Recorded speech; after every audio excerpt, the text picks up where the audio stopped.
Coming to you live from Nairobi, Kenya, this is TV47 News Tonight. To our topics this evening.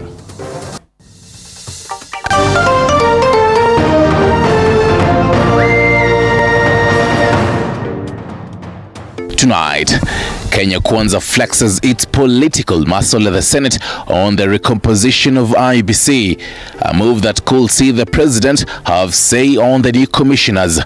We are giving the president, who is a player in the elections, a hand in the nomination of the electoral commissioners, and there will be the same perception about the IEBC, and there will be demonstrations and demonstrations. The Azimio faction cries foul. Also tonight, Azimio la Umoja maintains Odinga won the August elections. Our coalition leader, who is abroad, will be arriving in the country, and we shall give Kenyans a way forward. Set to give the way forward in due course. Where was this whistleblower when the matters were in the Supreme Court? There are some people who are actually testing the imaginations of Kenyans. Plus, police explore all options in Wednesday's Juju Dam incident as government now moves to avert similar incidents.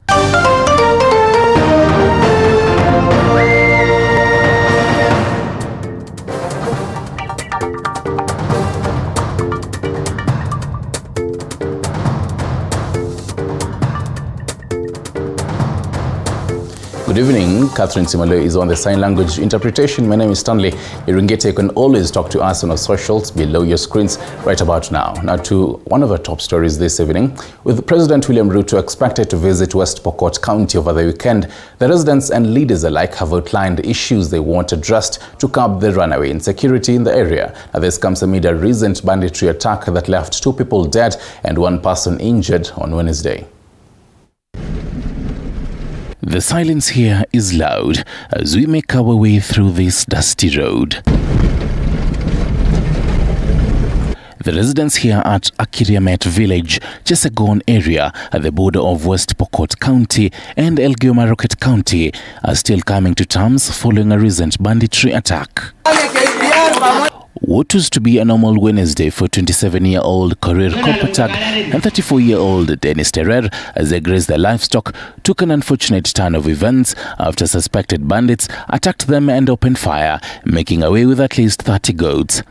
The attack saw Korir lose his life as Kerer nursed injuries.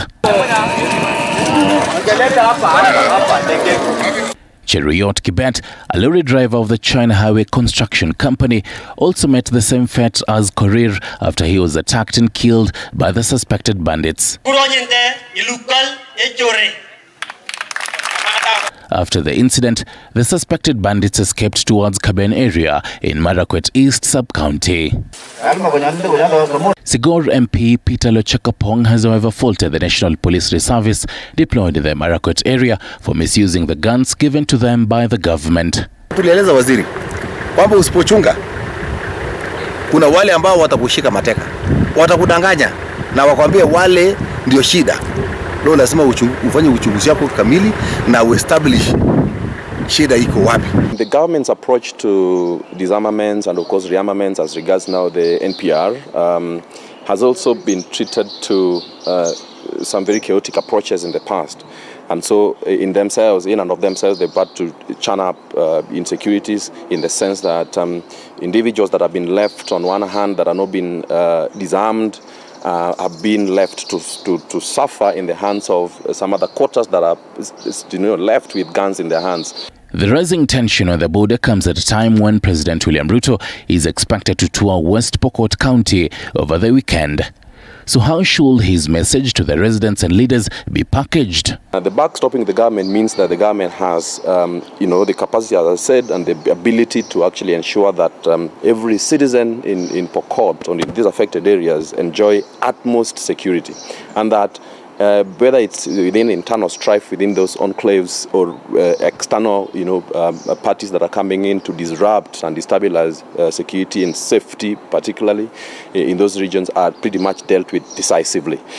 The recent attack has seemingly staggered the peace that had been restored on this border.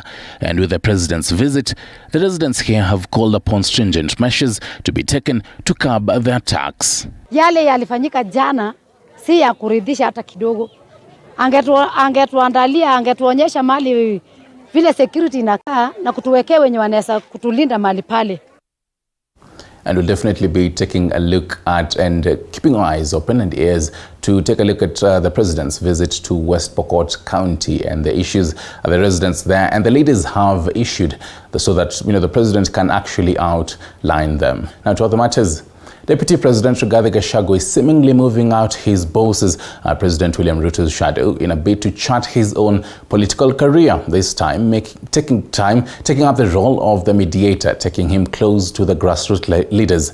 Rigathi, also part of his schedule, is now closely working with Meru and Kericho county leaders to restore sobriety in these affected counties caused by power wrangles. The segments, as our very own Moiga William reports, he brokered a truce in the divided Kericho county. We are going around the country. Deputy President Rigathi Gachagua now seems to be a man on a mission, calculatedly stepping out of his comfort zone to carve out a niche for himself in the William Ruto-led Kenya Kwanza government. Recently, the country's number 2 has taken up the role of a mediator in power wrangles affected devolved units, among them Kericho County Assembly and Meru County. Rigathi, previously taking the spotlight through his outburst, seemed to have toned down, but he is seemingly still not letting the tough speaking tone of himself. Maybe a better way to stamp authority, this time going hard on members of Kericho County Assembly. The party mechanism is available to help members to solve those issues without going to the embarrassing situations we found in Kericho. Such happenings are unacceptable, because the UDA party is the ruling party. It is led by the President of the Republic of Kenya, and we cannot agree to have embarrassing situations anywhere in the country. Thursday, Rigathi led a 5-hour meeting to find a truce among members of Kericho County Assembly, where earlier chaos erupted at the House following a ruling by the Assembly Speaker Patrick Mutai, who reinstated the first elected majority leader. The country's second in command taking the opportunity to provide leadership to the Kericho County leaders, where he announced a new leadership has been installed to steer the assembly. The Speaker of the County Assembly of Kericho will convene immediately a special sitting to formalize these appointments so that the County Assembly gets settled and work can begin in earnest. The meeting held at a Harambee House Annex, Nairobi, followed a visit by President William Ruto to Bomet County, where he read a riot act to Kenya Kwanza members, with Rigathi doing the same. Mimi nataka niwaambie MCAs wa Kericho, wacheni upuzi. All members of UDA across the country, that the elections are over and we have a responsibility to the people of Kenya to facilitate development. Rigathi Gachagua earlier also took up the role to quell down political temperatures in Meru County after the Senate exonerated Governor Kawira Mwangaza from all the 62 charges leveled against her, and consequently her impeachment by the Meru County Assembly. In the next 1 week, I'll be having a roundtable discussion with the governor, members of the National Assembly, the Senate, and the members of the County Assembly, with a view of restoring peace and stability in the county of Meru. The today's meeting at the Deputy President's office brought together Kericho leaders, among them Governor Eric Mutai, Senator Aaron Cheruiyot, and Oman Representative Beatrice Kimei. Moiga William, TV 47, Nairobi. Right, and quite key to note is that the former speaker, rather the speaker of that particular Kericho County member, the County Assembly, basically has been summoned to see the UDA disciplinary committee. So we'll be taking a look at how that will be shaping up and basically his fate of that particular speaker. Now to other matters, Ezra Kemboi, a security guard, has admitted that he murdered his alleged lover, a university student in Naka Estate within Nakuru County, on a date between December 26th and December 31st. Now, last year, Kemboi took plea before Nakuru High Court Judge Justice Teresia Matheka for the alleged murder of 19-year-old Phyllis Jepteling. He was arrested on January 11th by detectives from Directorate of Criminal Investigations while attempting suicide in Nandi South. Now, post-mortem reports suggested that Jepteling might have died from strangulation. Kemboi will be detained at Nakuru GK prisons, awaiting facts, reading, mitigation and sentencing.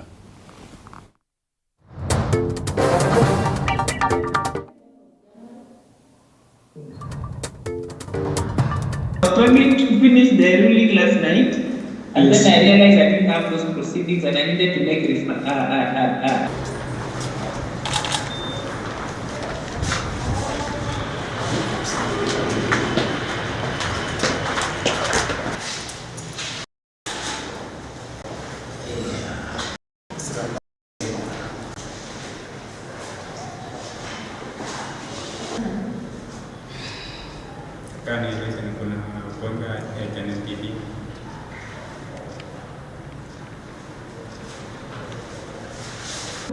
Inasemekana kwamba wewe Ezra Kikemei Kemboi kati ya tarehe 26 na tarehe 31 Disemba huko Naka Estate Nakuru tulimua Phyllis Jepteling. Unajibu namna gani kwa haya mashtaka?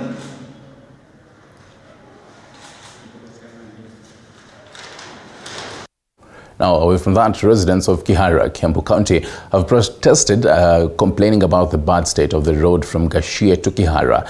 The residents say that the road was demolished last year to provide room for reconstruction, but until now, it has not been repaired. They're now calling for their elected leaders to intervene to allow them to continue with their normal business on the road. Embu Emmanuel with more.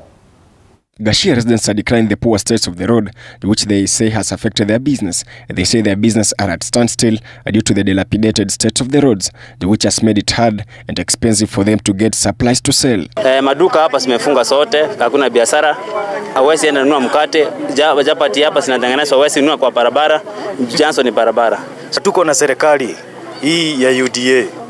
Na hii serikali yetu ya UDA ilitupe promise mingi, lakini hizo promise tunaona ni fail. There are also fears that there could be an outbreak of the flu due to the dust on the roads. The residents claim that some of them have already started experiencing negative effects of the situation. Tumeumia. Tafadhali barabara it's only 6 kilometers. Kuja ututengenezee barabara. Watoto wetu wanagonjeka kila siku. Hatuna pesa. Kama mimi wiki mzima sijafanya kazi. About the safety of the students who are expecting to go back to school next week, the residents say they're afraid since they don't know if they travel and get to school safe as the road is in bad state. Barabara ndio watoto wanapita wakienda shule na sasa wanarudi Monday. Sasa watoto hata wanakohoa sana. Sasa hata tutafanyaje hata kuwa wametengeneza hii barabara? Tafadhali watengeneza hii barabara juu ya kulinda watoto wetu na magonjwa watu. According to Rocky, the chairman of the boda operators in the area, customers have started avoiding motorcycles due to a lot of dust. He's saying it has affected them hugely and they will have difficulty in paying fees for their kids. Barabara yetu, changamoto yetu kama watu wa boda, hii barabara ndio tunatumia kupata mapato ya kila siku. At least tuingie kwa tuangalie watoto kama wataenda shule. But sasa hii barabara imekuwa mbaya, hatuwezi pepa customers, hakuna customer, hakuna mtu atapanda pikipiki.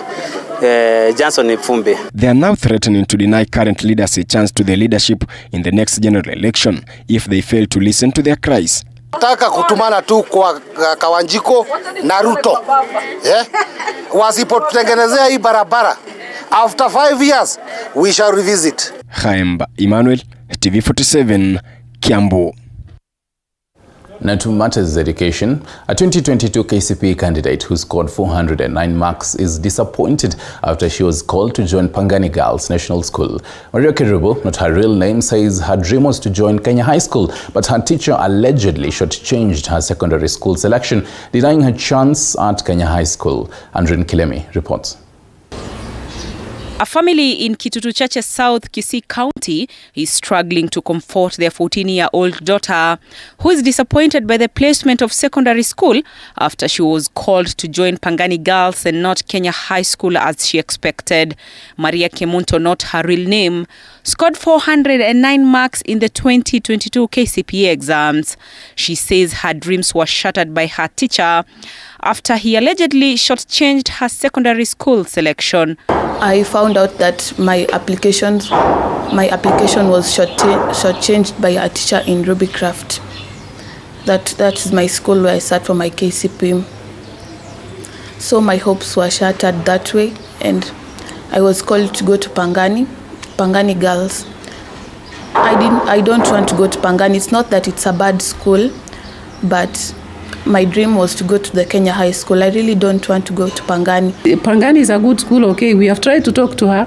We have even looked for people to talk to her to accept and go to that school. She has refused. We don't know what to do as parents. We are at pains. We are equally hurt. We have no happiness. She is just mad about the Kenya High School. During the selection exercise, the Kenya National Examination Council writes to schools through their education county directors, informing them of the commencement of the exercise. Through the school's registration number, the head teachers then register candidates online. A candidate's birth certificate in this case is required to provide their exact name, year and date of birth. NEC further provides a list of schools and their categories. It is that list then that guides learners in selecting their schools of choice. Kisha baada ya kusajili, mwalimu mkuu atatuma ile orodha kwa taasisi hii. Taasisi hii itaandaa orodha rasmi na kuirejesha skulini kwa wanafunzi kupitia na kutia sahihi kama ithibati kwamba yote yaliyonakiliwa na taasisi hii ni yale ambao waliyosema. This year's Form 1 selection process revealing that a number of candidates did not receive proper guidance and directions when choosing schools.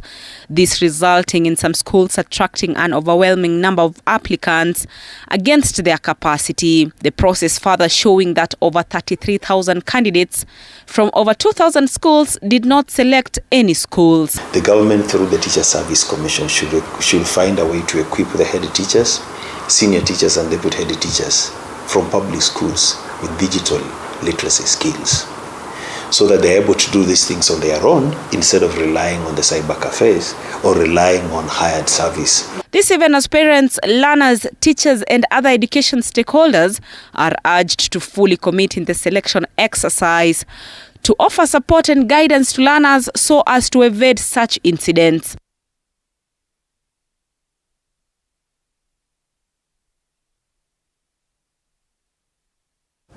And from matters education, we get into the political tug of war. And the Azimio One Kenya coalition now says that there will be nothing more else that surrounded the declaration of William Ruto as president-elect by the IEBC after the August 9th general elections. Now, this comes amid waging attacks from allies of the president who are urging the opposition to respect independent institutions. 6 months after the general election, Azimio One Kenya leaders still maintain that their candidate Raila Odinga won the August 9th, 2022 presidential election with a big margin. Our coalition leader, who is abroad, will be arriving in the country, and we shall give Kenyans a way forward.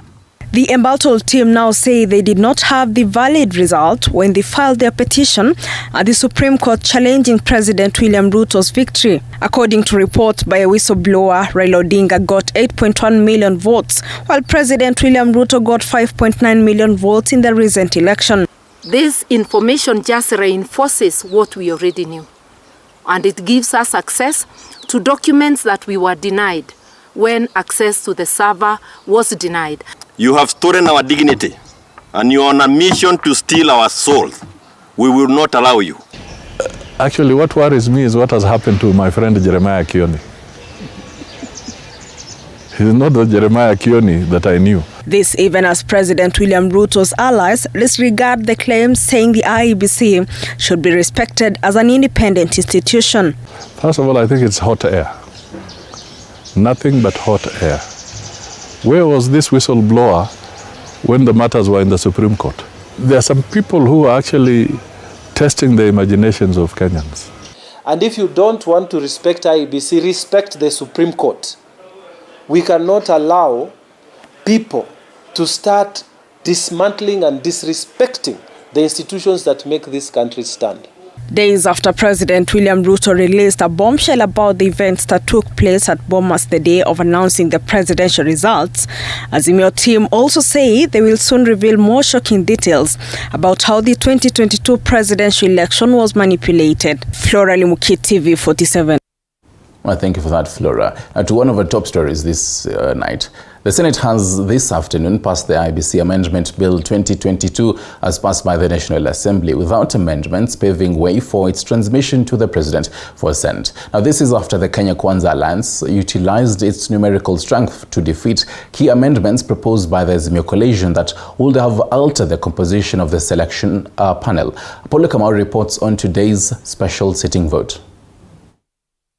Kenya Kwanza used its numerical strength in the Senate to pass the IEBC Amendment Bill as approved by the National Assembly without amendments as a battle to control the selection panel to nominate the new IEBC commissioners dominated the chamber during Thursday's special sitting, where the final vote was 28 senators voting for the bill while 7 were opposed. The stakes in Thursday's vote going down on who will have the majority say in the selection panel that will pick IEBC commissioners, with Azimio raising their concerns on President William Ruto's influence in the selection panel. Mr. Chairman, we are giving the president, who is a player in the elections, a hand in the nomination of the electoral commissioners, and there will be the same perception about the IEBC, and there will be demonstrations and demonstrations in this country. The President of the Republic of Kenya, one, is a symbol of national unity. Number two, it is the highest office in the land. Third and final, we are a constitutional democracy that observes the presidential system. Therefore, the fact that a president nominates, at least you should be satisfied that there are checks. Azimio, through nominated Senator Catherine Muma, sought to change the composition of the selection panel by dropping a representative of the Public Service Commission while creating 2 slots for the political parties liaison committee, a move that flopped after 26 senators rejected her proposal, with only 9 senators from the Azimio wing supporting it.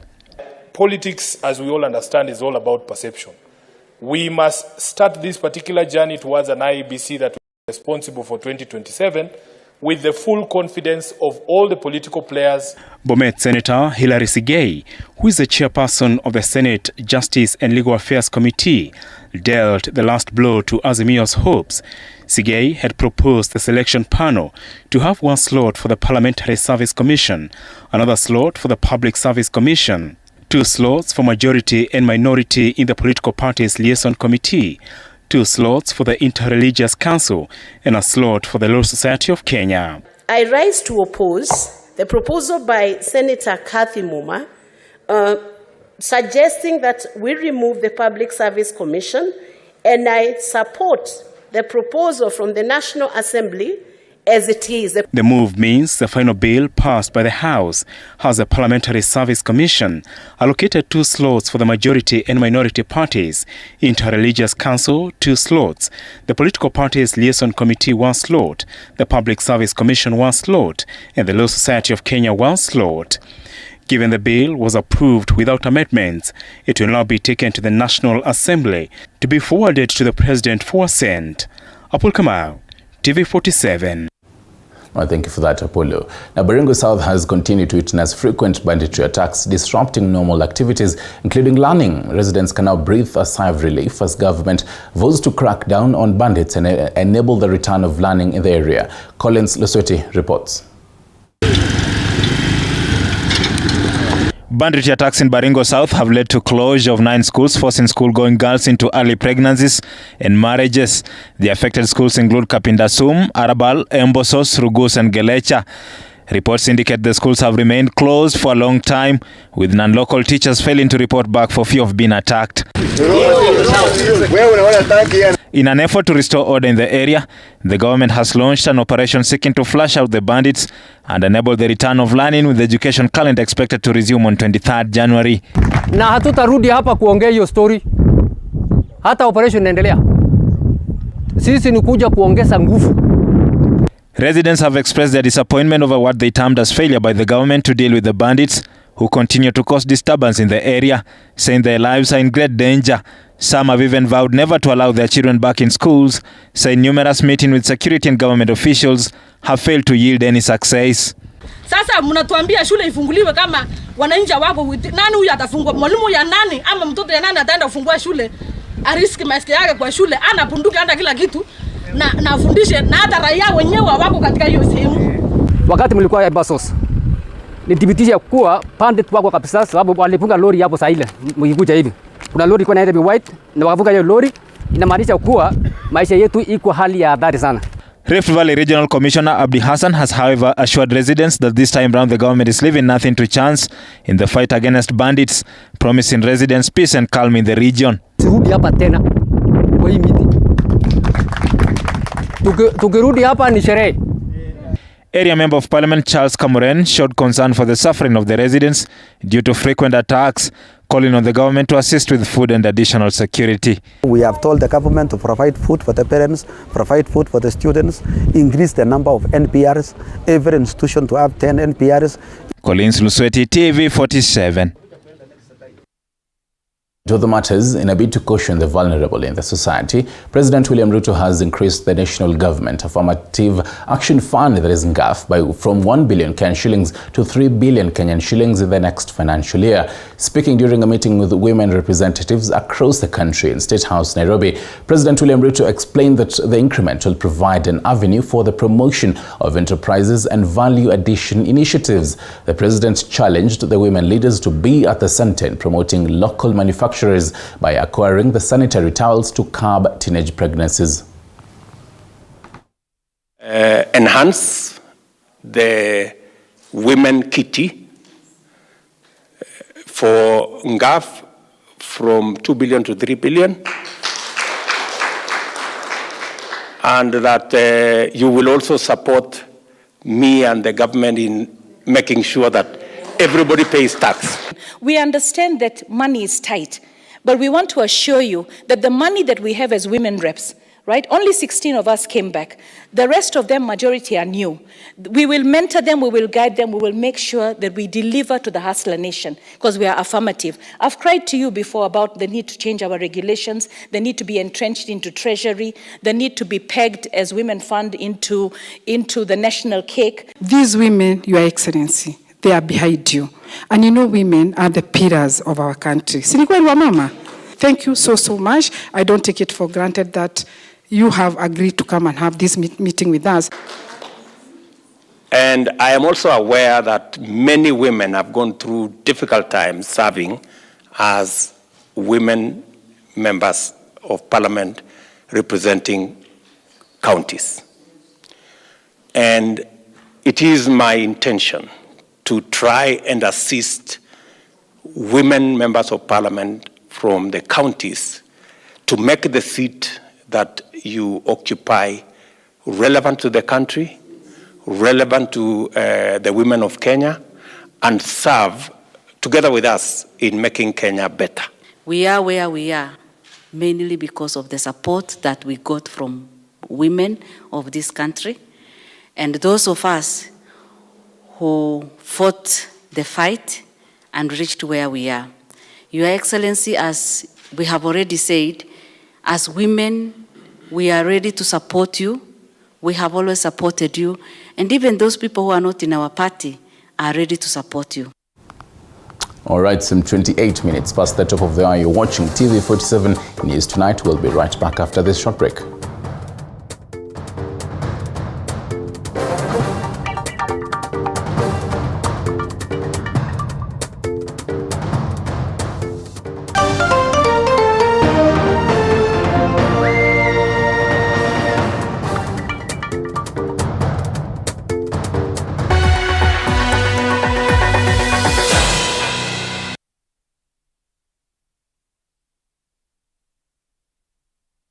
Imagine starting your academic journey here at the foot of Mount Kenya, a place where you can call home, a place where we celebrate our diversity and uniqueness, a place where you can be at your best, at work and at play.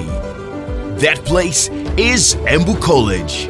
There's no better place to make the difference than Embu College. Karibu Embu College, where a holistic education matters. Sona moja imetengenezwa kwa njia spesheli ili kupambana na maumivu kwa haraka. Sona moja ina aspirin kama kiungo. Sona moja, kitulizo kamili. Maumivu yakizidi, pata ushauri wa daktari. Hakuna kitu fiti kama vitu kutokea poa kuliko vile umepangia. Vitu kama hizo zinaitwa vitu bigi. Bonds moto kuliko pasi. Surprises bigi ajabu. Sherehe inayopangiwa bila hasira.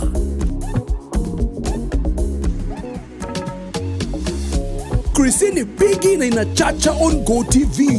Lipia subscription yako leo na upate upgrade free.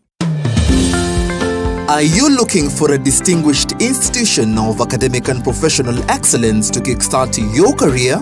Then join KIPS Technical College, a top-NEC, CASNEB and NEET examination center in Kenya that is fully accredited by TVET Authority with over 90% national exam pass rate. We offer high-quality, hands-on training in engineering, hospitality, tourism, journalism, ICT, business, accounting, hairdressing and beauty, health sciences, community development and foreign language, and have placed over 26,000 graduates since 1994. Our state-of-the-art equipment, well-equipped workshops, indoor and outdoor sports facilities make us the preferred choice.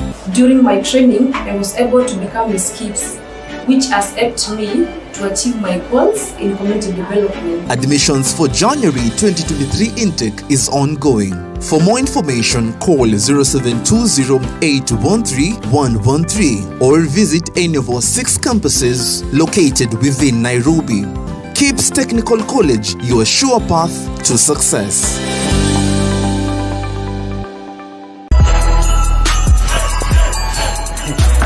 Huwezi enda nayo huko ndani, unaacha hapo kwa luggage ndio uingie. Ni wacho kwa luggage namna gani nataka kutumia huko ndani? Nimekuja na hii gani ndio inatumika? Hii paketi ama hii kuchota? Kwani serious hii? Bwana wacheni mchezo bwana. Nini? Karibu customer. Hizi bidhaa unaziacha pale kwenye luggage ndipo ufanye shopping kwa supermarket yetu. Kuchota ni kufanya shopping pekee. Ni kufanya shopping. Na Hitia Supermarket ndio best. Kwa mara nyingine tunakuletea chota kuchota na Hitia Supermarket. Kushiriki shindano la chota kuchota Bunawe, Kitale, Bungoma, Eldoret, Kakamega, Kisumu, Busia, Naivasha, Limuru, Nairobi, Thika, Nyeri, Meru, Chuka na Maua. Nunua bidhaa ya shilingi 600 na zaidi na utapewa raffle ticket. Jaza vizuri na utumbukize kwa sanduku iliyo mlangoni. Utakuwa umeingia kwa draw ya kujishindia zawadi Hatsumira, pikipiki 21 aina ya TVS, 1130 school fees, TVS, shopping vouchers na vingine vingi. Ni huku. Saidia bibi. Chota kuchota imethaminiwa na Louis Bacon, Savannah Juice Fruit Vial, My Choice Hand Wash, Zesta Choco Primo, Ketepa, Blue Band, Aramco, Oven Fresh Bread, Nivea, Silent Night Mattresses, Coca-Cola pamoja na Hisense. Shindano hili limeidhinishwa na BCLB permit number 002816. Sheria na masharti kutumika. Chota kuchota na Hitia Supermarket, na hii motokaa gari smart kabisa inaweza kuwa yako. Unangoja nini? Ingia, fanya shopping yako Hitia Supermarket, uchoto kuchote na hii kari. Hii motokaa inaweza kuwa yako. Mtu anaweza pesa kwa buti. Hitia Supermarket, a world of choice. Tryson School of Medical Health Science and Technology is a premier training institute for market-driven courses. With state-of-the-art facilities, competent and dedicated members of staff, and linkages with the medical industry, you are assured of a bright future when you study with us. Enroll today in our campuses at Juja, Nairobi West, Kisumu, and Homa Bay.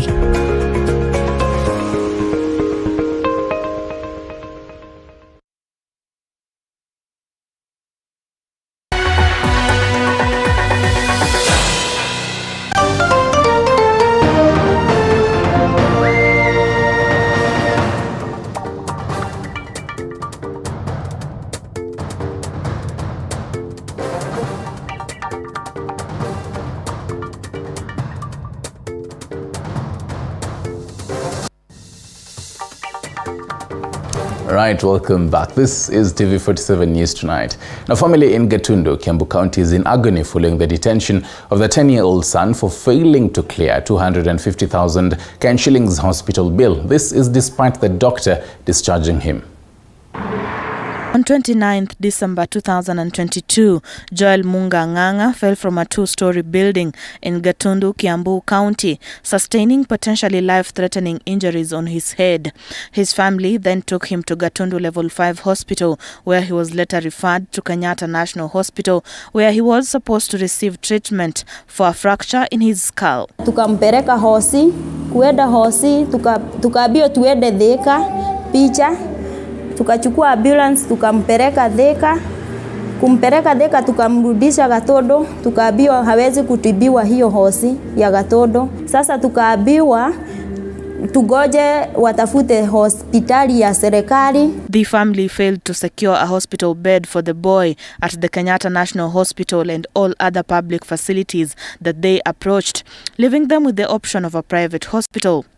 And Luton Hospital in Ngong Road was the facility where Joel was treated and later discharged by the doctor. Sasa mahali pote hata Kiambu kukakosa kitanda, wakaniambia sasa tutatafuta hospitali ya private huyu mtoto ndio aweze kutibiwa. Wakakujia mtoto, sasa wameweza kumtibu na akakuwa sawa, akapewa ruhusa na sijaweza kumtoa hospitali. However, the family was unable to raise 250,000 shillings to cover the hospital bill and was denied permission to leave the hospital with the boy. Hawa watu wa huko Luton Hospital hawataki kadi ya NHIF.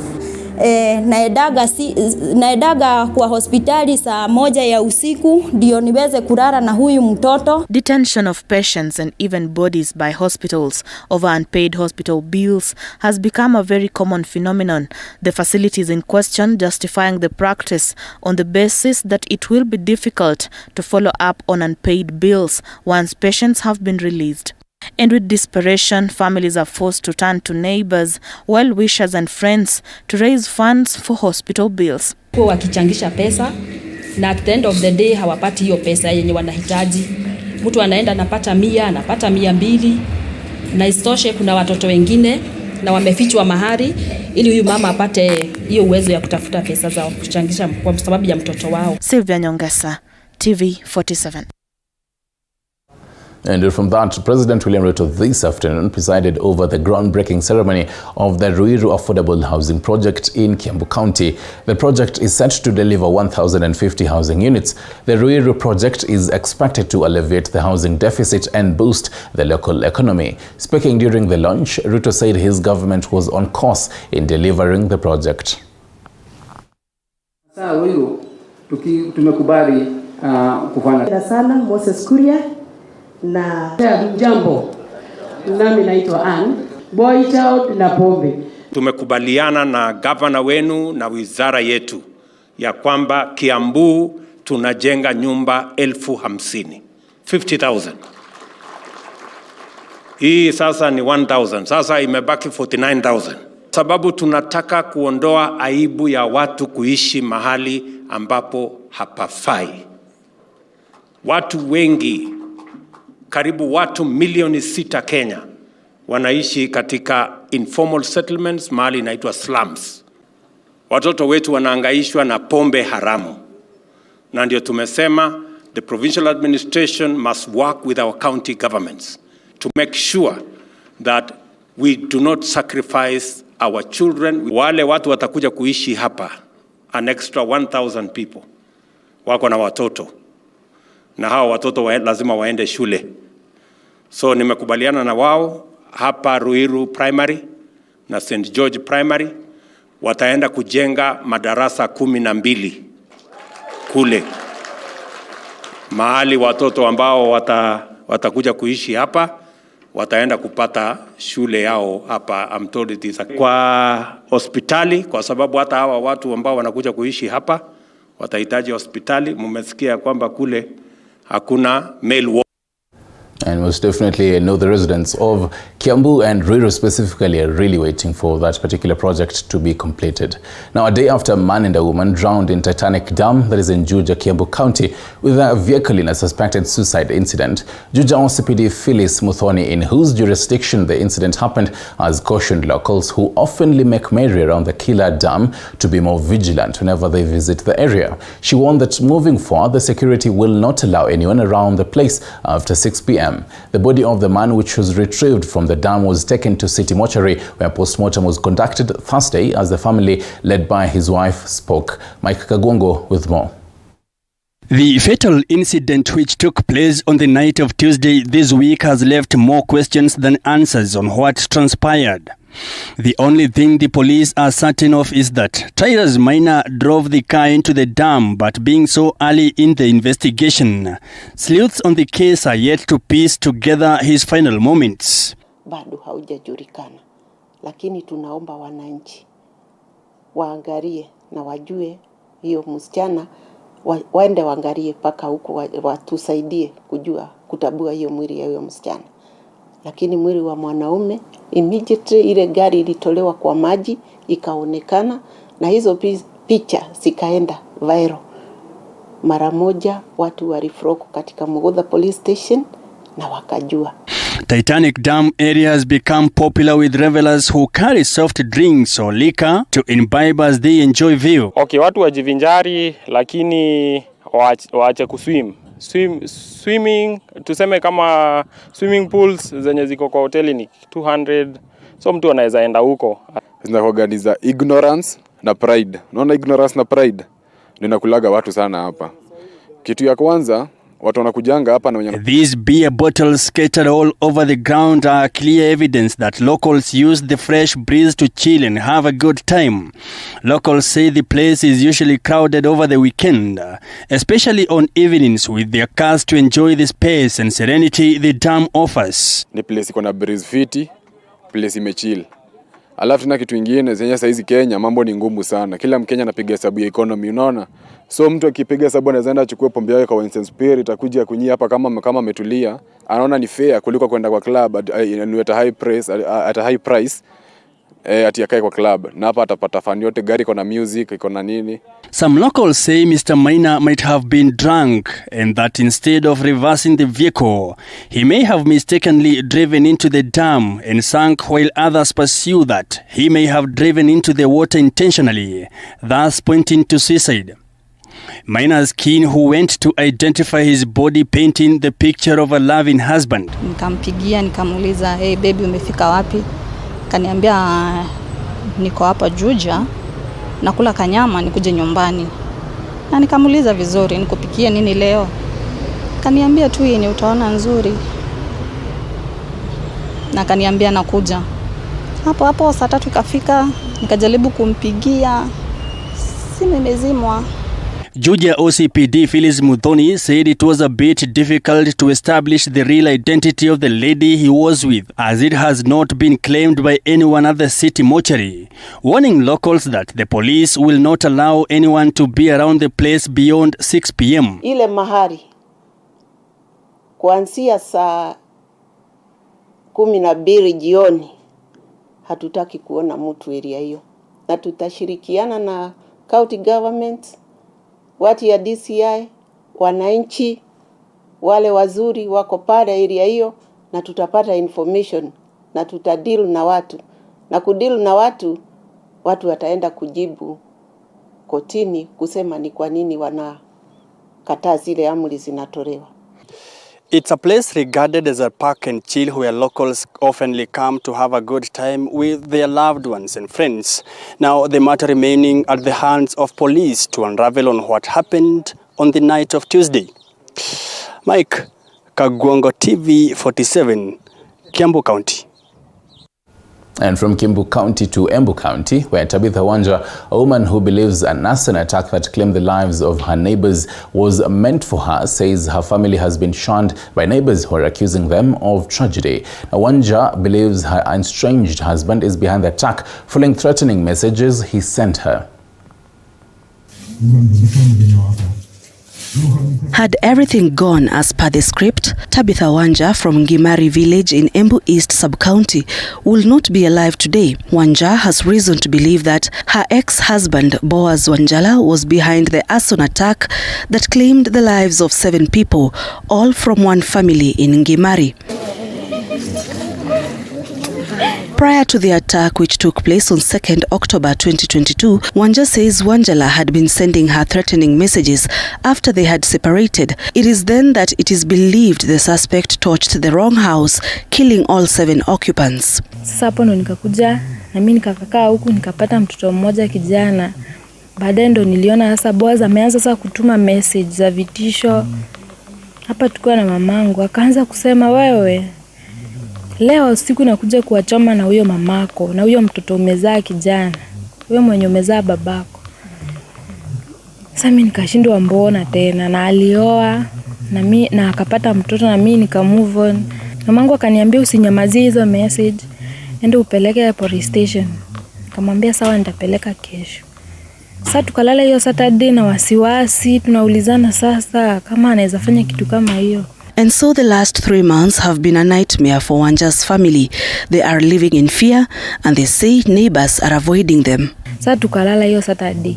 Asubuhi ndo saa 11 ndo tukasikia jirani yangu hapo hivi anaita mamangu. Anamwambia kuja tukaone kwa karibu kumechomeka. Tukaamka sisi wote tukaenda huko. Kufika huko tukapata ni kweli nyumba imechomeka na watu 7 wako ndani. Yani ikakuwa huzuni sana. Na hiyo siku sasa nikaachia mamangu hapa mtoto nikakimbia nikapeleka zile message. Sasa tukiwa tu hapa nyumbani after kurudi kutoka police station akatuma message akaniuliza kumbe hujachomeka wewe shetani. Niliwahurumia sana sababu sasa labda si wao walikuwa wanakujiwa, ni walikuwa wanakuja hapa kwetu. Yani hiyo kitu imekuwa inanisumbua mpaka saa hizi tu. Wanja says Wanjala has always been abusive to her. Lakini pia tu ilikuwa kuvumilia sababu walikuwa ananipiga vita. Napigwa mpaka hii magoti tu yani hata saa hii ni hospitali nitaenda tu. Na mangumiza kichwa. Hata kuna wakati alinipiga nikalazwa hapo mamarusi. Sasa vile alioa huyu mtoto yangu alienda akamumistrisi sana. Yani kumupiga ile vita anampiganga ni huku makoti. Anampiga tu makoti. Kuna siku alimpiga makoti akimwambia anataka kwenda hospitali akamwambia asiende kwa sababu ataitishwa hii V3. Ama itakuwa mambo kubwa. On Monday, a magistrate court at Runyenjes allowed police to hold the suspect for 14 more days, awaiting conclusion of investigations before being formally charged with murder. Wanjala was arrested 2 weeks ago in Ebuchango village, Kakamega County. Sharon Baranga, TV 47. Thank you for that, Sharon Baranga. Now, quite an unfortunate turn of events there. Now to some money matters.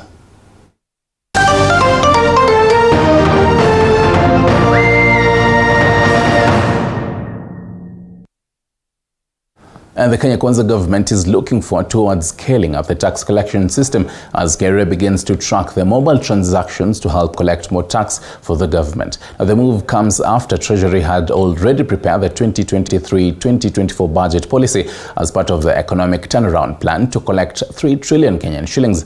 As Paul Kirobi reports, the move also comes at a time the Hustler Fund is available through mobile phones.